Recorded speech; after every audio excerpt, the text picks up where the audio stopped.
নমস্কাৰ, আসসালামু আলাইকুম। মই ফাৰহান আপোনালোকক মোৰ চেনেলটোলৈ স্বাগতম জনাইছোঁ।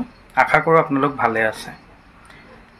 আজি আকৌ এটা ভিডিঅ' লৈ আহিছোঁ আপোনালোকৰ ওচৰলৈ। আমাৰ প্ৰাণৰ শিল্পী, আমাৰ সকলোৰে হিয়াৰ আমঠু, বুকুৰ আপোন, আমাৰ সকলোৰে অতি মৰমৰ জুবিন দাক লৈ।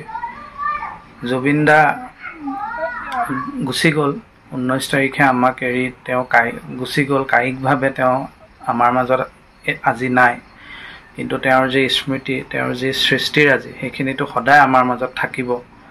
তেওঁ আমাৰ বুকু সুদা কৰি, বুকু দং কৰি গুচি গ'ল, আমাক নিথৰুৱা কৰি। কিন্তু তেওঁৰ যি অমূল্য অতুলনীয় যি সৃষ্টিৰাজি, সেইখিনি আমাৰ মাজত সদায় থাকিব, সদায় জীয়াই ৰাখিব লাগিব আমি। অসমীয়া জাতি যেতিয়ালৈকে থাকিব, বুঢ়া লুইতৰ পানী যেতিয়ালৈকে বৈ থাকিব, জুবিন দা আমাৰ হৃদয়ত থাকিব। এতিয়া কথা হ'ল, জুবিন দা আমাৰ মাজৰ পৰা যে আঁতৰি গ'ল, তাক লৈ এতিয়া বিভিন্ন ধৰণৰ ঘটনা প্ৰবাহ ওলাইছে।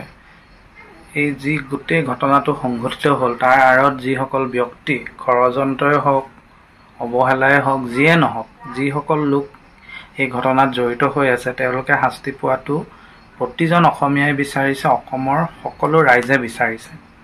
কিন্তু দুখৰ কথা যে অসম চৰকাৰে, অসমৰ মাননীয় মুখ্যমন্ত্ৰী, এগৰাকী প্ৰভাৱশালী মুখ্যমন্ত্ৰী বুলি যাক কোৱা হয়, শক্তিশালী নেতা হিচাপে হিমন্ত বিশ্ব শৰ্মা ডাঙৰীয়াই যি পদক্ষেপ ল'ব লাগিছিলে, যি ভূমিকা তেওঁ গ্ৰহণ কৰিব লাগিছিল, বাস্তৱত তেনেকুৱা কিবা পদক্ষেপ তেওঁ হাতত লোৱা পৰিলক্ষিত হোৱা নাই। এইটো অতি দুখৰ কথা, অতি পৰিতাপৰ কথা।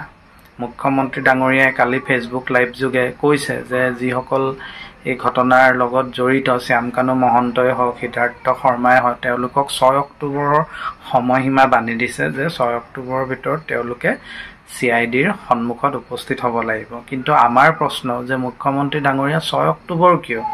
জুবিন দাৰ মৃত্যু 19 তাৰিখেই হৈ গ'ল। তেওঁ আমাৰ মাজৰ পৰা 19 তাৰিখে আঁতৰি গ'ল। আজি কিমান দিন হ'ল? আৰু এতিয়া আপোনালোকে কৈছে যে 6 তাৰিখ কিয়? আমিতো জনাত তেওঁলোক ভাৰততে আছে, অসমত নাই যদিও দিল্লীত আছে শ্যামকানু মহন্ত, এনেকৈ বাতৰি ওলাইছে। সিদ্ধাৰ্থ শৰ্মাটো চাগে গুৱাহাটীতে আছে বা দিল্লীতে আছে। গতিকে কিয় অসম পুলিচে তেওঁলোকক কৰায়ত্ব কৰিব পৰা নাই? অসম পুলিচে কিয় কৰিব পৰা নাই? কিয় আপুনি পদক্ষেপ নলয়? কিয় আপুনি অসম পুলিচ দিল্লীলৈ প্ৰেৰণ কৰি শ্যামকানু মহন্তক গ্ৰেপ্তাৰ কৰি নানে? আপুনি যে এনেকৈ ফেচবুক লাইভ যোগে কৈছে 6 অক্টোবৰৰ ভিতৰত আপুনি সকিয়নি দিছে, কিন্তু অতি দুখৰ কথা যে জুবিন দাৰ বাবে কিমান মানুহ, লাখ লাখ মানুহ ৰাজপথত ওলাইছিল, ন্যায় বিচাৰিছে, শিল্পী সমাজে গোচৰ দিছে, প্ৰতিবাদ কৰিছে, জুবিন ফেন ক্লাবে প্ৰতিবাদ কৰিছে, আছুৱে প্ৰতিবাদ কৰিছে, সকলো দল সংগঠনে, অসম সাহিত্য সভাৰ পৰা ধৰি প্ৰতিটো দল সংগঠন, অসমৰ ৰাইজে চুকে কোণে এই কথাই কৈছে যে যিসকল এই ঘটনাৰ লগত জড়িত, দোষী সাব্যস্ত হ'ব, অপৰাধী, তেওঁলোকক আইনে শাস্তি দিব লাগে।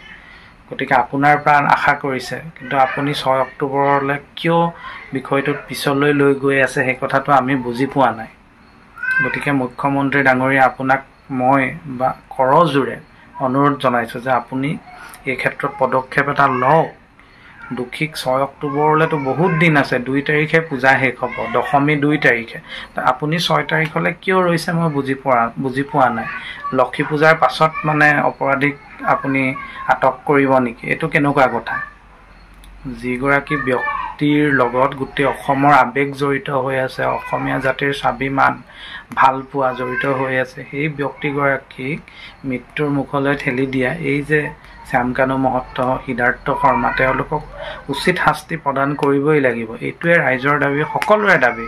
কিন্তু কিহৰ বাবে আপুনি এই ক্ষেত্ৰত পিছ হুহুকা দিয়াৰ নিচিনা এটা পৰিস্থিতিৰ সৃষ্টি কৰিছে, আমি বুজি পোৱা নাই। গতিকে মুখ্যমন্ত্ৰী ডাঙৰীয়া, এই ক্ষেত্ৰত আপুনি অলপ বিষয়টো গুৰুত্ব দিয়ক, বিবেচনা কৰক, অলপ সজাগ সচেতন হওক, অন্যথা ৰাইজে আপোনাক ক্ষমা নকৰিব।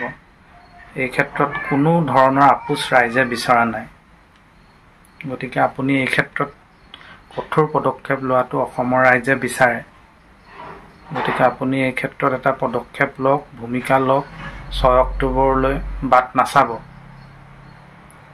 যিমান সোনকালে পাৰে এইকেইদিনতে তেওঁলোকক গ্ৰেপ্তাৰ কৰি অসমলৈ আনক, নহ'লে ৰাইজে আপোনাক ক্ষমা নকৰিব।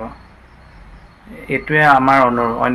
যদি আপুনি পলম কৰি গৈ থাকে, এনেকৈ সময়সীমা বান্ধি দিয়ে, আপুনি কৈছে যে জামিন ল'ব নোৱাৰিব, জামিন ল'লে কথা বেয়া হ'ব, এইবোৰ কি কথা? তেওঁলোকক ৰাইজে বিচাৰিছে, এই ঘটনাৰ লগত জড়িত পৰোক্ষভাৱে হ'লেও আটক কৰি আনক, তাৰপিছত বিচাৰ হ'ব।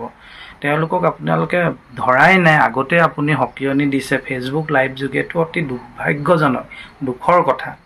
এগৰাকী শক্তিশালী মুখ্যমন্ত্ৰীৰ পৰা আমি এনেকুৱা কথা পদক্ষেপ আশা নকৰোঁ। গতিকে মুখ্যমন্ত্ৰী ডাঙৰীয়া, যিমান সোনকালে পাৰে আপুনি ততাতৈয়াকৈ তেওঁলোকক আটক কৰি আনক অসমলৈ। আজিৰ ভিডিঅ'ত ইমানেই, বিশেষ নকওঁ। পুনৰ এটা ভিডিঅ'ৰ সৈতে আপোনালোকক লগ পাম। ধন্যবাদ।